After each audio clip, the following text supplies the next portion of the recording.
October 2న Dasara రాబోతుంది. దేవీ నవరాత్రులు. ఈ దేవీ నవరాత్రుల సందర్భంగా పూజా విధానం ఎలా ఉండాలి? అసలు దీని యొక్క విశిష్టత గురించి చెప్తారా గురుగారు? ఈ సంవత్సరం సెప్టెంబర్ 22 నుంచి మొదలుపెట్టి అక్టోబర్ 2 వరకు ఈసారి 11 రోజులు వస్తున్నది. ఎందుకంటే తిథుల యొక్క హెచ్చుతగ్గులు ఉండడం వల్ల 4 రాత్రులు అంటే అమ్మవారికి చాలా స్పెషల్ ఇష్టం. అమ్మవారికి 4 మాసములలో వచ్చే మొదటి 9 రోజుల్ని నవరాత్రులు అంటారు. ఆ 4 రాత్రులు ఇష్టం. అవి ఏమిటి? ఆశ్వినే మధుమాసే వా తపోమాసే శుచౌ తథా చతుర్షు నవరాత్రేషు విశేషాత్ ఫలదాయకం. ఆశ్వీజమాసం, మాఘమాసం, చైత్రమాసం, ఆషాఢమాసం, ఈ 4 మాసములలో పాడ్యమి నుంచి నవమి వరకు వచ్చేటటువంటి రాత్రులు నవరాత్రులు అని పిలువబడతాయి. ఈ 4 అమ్మవారికి ఇష్టమే. అందులో వసంత నవరాత్రులు, ఈ శరన్నవరాత్రులు ఇవి ఇంకా ఎక్కువ ఇష్టం. వాటిలో మళ్ళీ శరన్నవరాత్రులు అమ్మవారికి ప్రీతిపాత్రమైనవి. ఆ కాలంలో అనగా ఆశ్వీజ మాసంలో శుక్లపక్షంలో పాడ్యమి మొదలుకొని నవమి వరకు 9 రోజులు అమ్మవారిని ఉపాసన చెయ్యాలి. కారణం కూడా తెలుస్తూనే ఉంటుంది మనకి. అందులో భాద్రపద మాసం వరకు వర్షాలు కదా, ఈ వర్షాల్లో బ్యాక్టీరియా పెరుగుతుంది, రోగాలు పెరిగేవి. ఈ రోగాల నుంచి విముక్తి పొందడానికి అమ్మవారి ఉపాసన అనే పేరుతోటి ఒక ఆయుర్వేద వైద్యం ఇచ్చారు మనకి. వేప మండలు, పసుపు కుంకుమలతో పూజించడం. పసుపు కుంకాలు ఆరోగ్యాలు, కెమికల్స్ కాకుండా ఒరిజినల్గా. ఈ కాలంలో చదివే మంత్రములు, నైవేద్యములు. మంత్రమేమో పాపాన్ని తొలగిస్తుంది, ఆహారం శరీరానికి పుష్టిని కలిగిస్తుంది. ఈ రకంగా ఇటు మంత్రము ఇటు తంత్రముతో కూడినటువంటి 9 రాత్రులు ఏర్పాటు చేశారు. రేపటి నుంచి నేను అమ్మవారిని ఉపాసిస్తున్నాను, నవరాత్రి దీక్ష తీసుకుంటున్నాను అని సంకల్పించాలి. పాడ్యమి నాడు పొద్దున్నే పవిత్రంగా హాయిగా శుచిగా స్నానం చేయాలి. స్త్రీవాత పురుష, స్త్రీ లేక పురుషుడు, ఏ ఆశ్రమం వాళ్ళైనా 4 ఆశ్రమాలు. అసలు మన కులాలు లేవండోయి, కులాలు వీళ్ళు తర్వాత సృష్టించారు. కానీ మనకు 4 ఆశ్రమాలు, బ్రాహ్మణ, క్షత్రియ, వైశ్య, శూద్రులు. వీళ్ళలో ఎవరైనా సరే దీక్ష స్వీకరించవచ్చు. వీళ్ళు ఒక చేతికి పూజించినటువంటి ఒక కంకణం ధరిస్తారు. ఆ రోజు నుంచి కంకణం ధరిస్తే ఈ జాతాశోచ మృతాశోచాలు, ఇంట్లో ఎవరైనా పురుడు పుణ్యాల వల్ల కానీ లేక ఎవరైనా చచ్చిపోయినా ఈ మైలు ఈ 9 రోజులు దీక్షలో ఉన్నవాటిని అంటాం. ఇలా దీక్షా కంకణ ధారణ చేసి ఇంట్లో పీఠం పెట్టుకుని ఓ పూజామందిరమో లేకపోతే హాల్లోనో ఓ మండపం వేసుకుని ఆ మండపంలో కలశం పెట్టుకుని అర్చన చేసుకోవాలి. లేదా ఇలా మాలాంటి గురువుల పీఠాలకు వెళ్ళిపోయి అక్కడే ఉండి 9 రోజులు అర్చన చేయాలి. రోజు ఒక్కొక్క అలంకారం చేసుకుంటూ లలితా సహస్రనామం, దుర్గా సహస్రనామము, ఏదో ఒక సహస్రనామము, కుదరకపోతే అష్టోత్తర శతనామాలతో అమ్మని పూజించాలి. ఏ రోజుకి ఏ నైవేద్యం అనేది దేవీ భాగవతంలో చెప్పారు. 9 రోజుల్లో వాటిలో తోచినటువంటి నైవేద్యం పెట్టవచ్చు. వాటిల్లో మనకు తోచిన నివేదనలు చేసుకోమన్నారు తప్ప అప్పు చేసి చేయమనలేదు. పాయసాన్నము, గుడాన్నం అంటే బెల్లంతో వండిన అన్నం, దాన్నే కొంతమంది చక్కెర పొంగల్ అంటారు. చక్కెర బదులుగా పంచదార బదులుగా బెల్లం వేస్తే గుడాన్నం అంటారు. పులిహార, హరిద్రాన్నం, తర్వాత కట్టు పొంగలి, పెసరపప్పు మొదలైన వాటిని వేసి తయారు చేసేది. కేవలం పెసరపప్పుతో వండితే ముద్గౌదనం. వీటిల్లో ఏదో ఒక అన్నం వండి నివేదన చేయండి. ఆ నివేదన దేవతలకు పెట్టి వీళ్ళు తినమన్నారు. ఈ కాలంలో సాధ్యమైనంత వరకు కోపాలు, తాపాలు, ఈ లోభాలు ఇటువంటి వాటిని విడిచిపెట్టాలి. అనవసరంగా ఎవరితో తగాదా పడకూడదు. నియమాలు కూడా వాళ్ళ ఓపికను బట్టి నేల మీద పడుకోవడం, అమ్మని పూజించడం, ఒంటిపూట భోజనం చేయడం, ఆరోగ్యాన్ని బట్టి చేయమన్నారు. తలకి స్నానం చేస్తే పడుతుంది అనుకుంటే తలారా స్నానం చేయొచ్చు, పడకపోతే శిరస్నానం చేయకపోయినా వీలుని బట్టి చేసినా దోషం లేదు. ఈ కాలంలో అమ్మవారి చరిత్ర, మహిషాసురమర్దనం చేసిన ఘట్టం, శుంభనిశుంభుల్ని చంపిన కథ, దుర్గముడు అని ఒక రాక్షసుడు ఉన్నాడు. వాడిని చంపడం వల్ల అమ్మకి దుర్గా అని పేరు వచ్చింది. ఆ కథ ఈ కాలంలో వినాలి. అసలు దుర్గాష్టమి అంటే చాలామందికి అర్థం అవుతుంది అదే. పూర్వం హిరణ్యాక్షుడి యొక్క వంశంలో రురువు అని ఒకడు పుట్టాడు. హిరణ్యాక్షుడి మనవడు వాడు. హిరణ్యాక్ష, హిరణ్యకశిపుల పేరు ఉన్నారుగా, అందులో హిరణ్యాక్షుడి మనవడి పేరు రురువు. ఆ రురువు కొడుకు పేరు దుర్గముడు. ఈ దుర్గముడు అనేవాడు ఏమనుకున్నట్ట, దేవతలకి ఋషులకి శక్తి ఎలా వచ్చింది? వేదముల వల్ల. వేదములు లేకపోతే దేవతలు నాశనం అయిపోతారు, ఋషులు నాశనం అయిపోతారు, అప్పుడు ఈ ప్రపంచం పరిపాలించవచ్చు అనిపించింది. బ్రహ్మ కోసం తపస్సు చేశాడు. బ్రహ్మ ప్రత్యక్షం అయ్యాక ఏం వరం కావాలో కోరుకోమంటే మొత్తం ఈ ఋషులు, దేవతలు, వేదములు మర్చిపోవాలి అన్నాడు. ఇది ఎక్కడ కోరికరా, ఇది విచిత్రంగా ఉంది, సరే నీ కోరిక తీరుస్తున్నాను, వాళ్ళు వేదములు మర్చిపోతారని బ్రహ్మ వరం ఇచ్చాడు. దాంతో ఏమైపోయింది, పద్మాకర్ గారు గాయత్రి మంత్రం చదువుదామంటే రావట్ల నోట్లోది మంత్రం. ఇంకో ఋషి ఈశ్వరుడు వేదం చదువుదామంటే రావడంలా. దేవతలు ఋషులు వేదాలు మర్చిపోయారు. వేదములు లేకపోతే యజ్ఞములు జరగవు, యజ్ఞములు జరగకపోతే దేవతలకు ఆహారం లేదు. ఇక్కడ ఒక టెక్నిక్ ఉందండి. ఈ యజ్ఞంలో భూలోకంలో అగ్ని వెలిగించి సృక్కు సురవల్లు అనే పేరుతో 2 గరిటెలు తీసుకుని వాటిల్లోకి నెయ్యి తీసుకుని ఇంత అన్నం చెరువు అనే పేరుతో తీసుకుంటారు. తీసుకుని ఏం చేస్తారు, ఓం ఇంద్రాయ స్వాహ ఇంద్రాయ యదన్నమమ అని అందులో వేయగానే ఇది అందులో అగ్నిలో పడి కాలి భస్మం అయిపోతుంది. అందులోంచి సన్నని పొగ పైకి లేస్తుంది. ఈ పొగ మనం కొంతవరకే చూడగలం, మిగతా రివ్వున మహావేగంగా వెళ్ళి ఇంద్రాయ స్వాహ అన్నాడు కదా, వెంటనే ఇంద్రుడి దగ్గరికి వెళ్ళి ఈ పొగ నాలుక మీద ఒక అమృతపు బిందువుగా పడుతుంది, ఏ డ్రాప్ ఆఫ్ అమృత. ఈ బిందువు నాలుక మీద పడగానే ఆయనకి తృప్తి కలిగి ఆకలి తీరుతుంది. ఓహో, భూలోకంలో నా కోసం ఆహారం ఇచ్చారు అని కృతజ్ఞతగా మన కోరికలు తీరుస్తాడు. దానివల్లే సకాలంలో వర్షాలు కురుస్తాయి. అందుకే పూర్వం యజ్ఞములు చేసినంతకాలం వర్షములు హాయిగా కురిసేవి. ఇప్పుడు వేదమంత్రములు లేకపోతే యజ్ఞం ఆగిపోయింది, యజ్ఞం లేకపోతే ఇంద్రాది దేవతలకు ఆహారం లేదు. దాంతో వాళ్ళు బక్క చిక్కిపోయారు, దాంతో ఋషులు నాశనం అయిపోయారు, వర్షాలు లేకుండా పోయాయి, క్షామం వచ్చింది, 100 ఏళ్ళు కరువు వచ్చి మనిషి పీక్కు తినడం మొదలెట్టారు. అప్పుడు చివరికి దేవతలు అంతా కలిసి అతి కష్టం మీద హిమాలయ పర్వతాలకు వెళ్ళి అమ్మని భక్తితో ప్రార్థించారు. అమ్మ, మాకు మంత్రాలు పోయాయి, తంత్రాలు పోయాయి, యజ్ఞాలు ఆగిపోయాయి, భూమి అంతా నాశనం అయిపోయింది, కాపాడమనగా అమ్మ ప్రత్యక్షమై ముందు అన్నం పెట్టింది.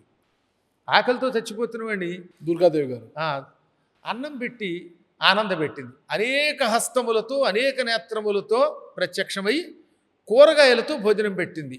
శాకము అంటే కూర, కూరలతో అన్నం పెట్టడం వల్ల అప్పటి నుంచి శాకంభరి అని అమ్మకి పేరు వచ్చింది. అలా అన్నం పెట్టాక, నాయన మీకేం కోరిక ఉంది అంటే, దుర్గముడు బతికున్నంత వరకు మా వేదములు మాకు ఉండవు, అవి లేకపోతే యజ్ఞములు ఉండవు, యజ్ఞములు లేకపోతే దేవతలకు ఆహారం ఉండదు, వాళ్ళు వర్షం కురిపించరు, ఈ కరువు తీరదు, కాబట్టి వాడిని చంపి మళ్ళీ మా వేదాలు మాకు ఇప్పించమన్నారు. అప్పుడు అమ్మ వెళ్ళి, అప్పటికావిడ అమ్మవారిని పేరు కేవలం అమ్మ అంటాము, శక్తి అంటాం తప్ప దుర్గ పేరు లేదు. ఈ దుర్గముడిని యుద్ధం చేసి చంపేసింది. దుర్గమాసురహంత్రీత్వాత్ దేవి దుర్గేతి కథ్యతే.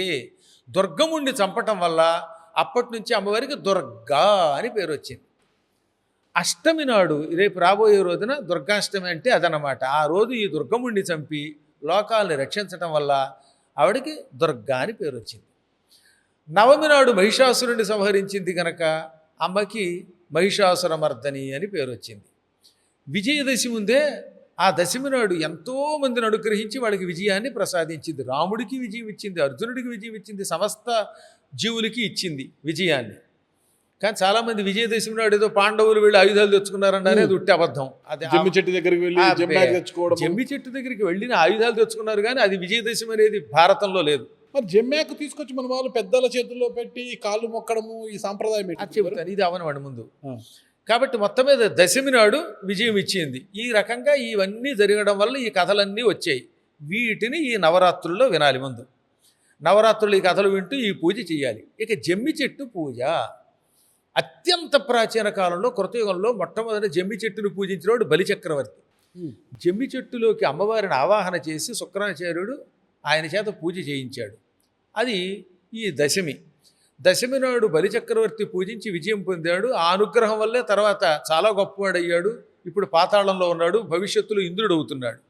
ఆ తర్వాత రాముడు కూడా పూజించాడని దేవీ భాగవతంలో ఉన్నది. ఆ తర్వాత వీళ్ళు కూడా పూజించారు. ఎవరు? అర్జునాదులు కూడా జమ్మి చెట్టును పూజించారు. శమీ వృక్షం మీద ఆయుధాలు దాచుకున్నారు. ఎవరు? అర్జునుడు మొదలైనటువంటి వాళ్ళు. పాండవులు అజ్ఞాతవాసానికి వెడుతున్నప్పుడు అద్భుతంగా తిక్కనగారు ఓ పద్యం రాశాడు అక్కడ.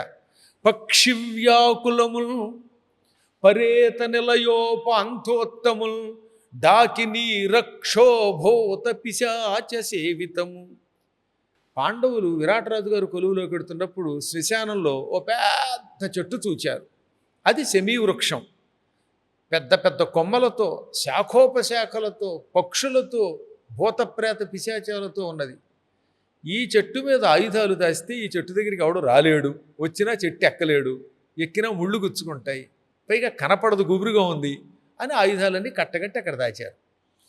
ఆ తర్వాత వాళ్ళు ఏం చేశారు? కృతజ్ఞతగా, ఆహా, ఈ చెట్టు వల్ల కదా మనకి ఇంతకాలం ఆయుధాలు దాచబడ్డాయి, కాబట్టి దీనిలోకి అమ్మవారిని ఆవాహన చేసి పూజిద్దామనే కోరిక కలిగి దాన్ని పూజించారు.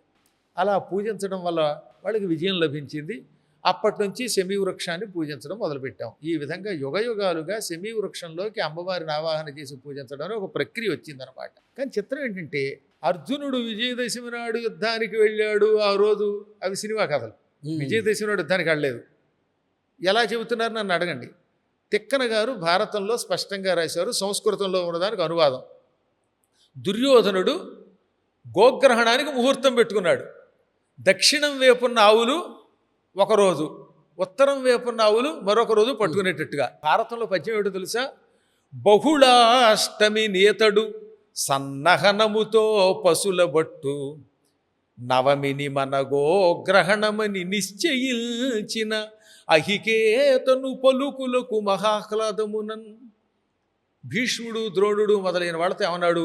బహుళ అష్టమి, భాద్రపద మాసంలో, ఇది ఇప్పుడు జరుగుతున్న భాద్రపద మాసంలో కృష్ణపక్షంలో అష్టమి నాడు సుశర్మ అన్నవాడు దక్షిణం వేపున్న ఆవుల్ని పట్టుకొనుగాక. బహుళ నవమి నాడు మనం ఉత్తర గోగ్రహణం చేద్దామన్నాడు. అంటే అది ఏ మాసం అయినట్టు? భాద్రపద మాసం. బహుళ అష్టమి, బహుళ నవమి, అంతేగాని దశమి కాదు. కానీ ఎలా ఎవరు చెప్పారో కానీ విజయదశమి నాడు ఆయన వెళ్ళాడని మార్చాను. అలా పాటిస్తున్నారు. విజయదశమి నాడు వాళ్ళు చేసిన పని ఏమిటో తెలుసా? ఆయుధములు తెచ్చుకున్నారు. చెట్టు మీద ఉన్న ఆయుధాలు చెట్టు మీద దాచిన పూజించారు. అంతేగాని యుద్ధానికి మాత్రం ఆ రోజు వెళ్ళలేదు. సుస్పష్టంగా భారతంలో బహుళాష్టమి బహుళ నవమి అని ఉంటుంది. అది కూడా వర్ష ఋతువది, భాద్రపద మాసము. నవరాత్రుల గురించి చక్కగా చెప్పారు గురు. ఈ నవరాత్రులలో అసలు చేయకూడని తప్పులు ఏంటి గురుగారు? ఒకటి ఏంటంటే, పూర్వకాలంలో కొన్ని రకాల బలులు ఇవ్వడం అనే సంప్రదాయం ఉన్నది. కలియుగంలో అది నిషేధం. అహింసతో కూడినటువంటి పూజ చేయాలి. జంతు బలులు నిషేధం అట. రెండవది, ఈ కాలంలో సాధ్యమైనంత వరకు మైలు భోజనం, బయట ఉన్నటువంటి వాళ్ళ చేతి భోజనం తినకూడదు. అనవసర ప్రసంగం చేయకూడదు. వీలున్నంత వరకు అమ్మవారి నామస్మరణ చేయాలి. పూర్తిగా దీక్షతో ఉన్నవాళ్ళు భవానీ దీక్ష మొదలైనవి దీక్ష ధరిస్తారు. అటువంటి వాళ్ళు ఎలాగో హాయిగా భవానీ భవానీ అంటారు అనుకోండి. దొంగతనము, మద్యపానము ఇటువంటివి ఈ కాలంలో నిషేధం. సాధ్యమైనంత సాధారణంగా అందరికీ తెలుసున్న నియమాలే. బ్రహ్మచర్య దీక్ష ఈ 9 రోజులు పాటించవలెను. ఆలయంలో ప్రదక్షిణలు చేస్తే ఎక్కువ ఫలితం. తర్వాత అన్న నైవేద్యం, పరులకు అన్నదానం చేయడం మంచిది. శ్రీచక్రార్చన మంచిది. కుంకుమ పూజ అయితే తిరిగేలేదు. మా పీఠంలో అయితే 9 రోజులు అంటే అక్కడ 10 రోజులు అన్నదానం దొరుకుతుంది. అందరూ కూడా దీక్షతో, అమ్మవారి దీక్షతోటి మంత్రానుష్ఠానం చేస్తారు. నవార్ణ మంత్రానుష్ఠానం చేస్తారు.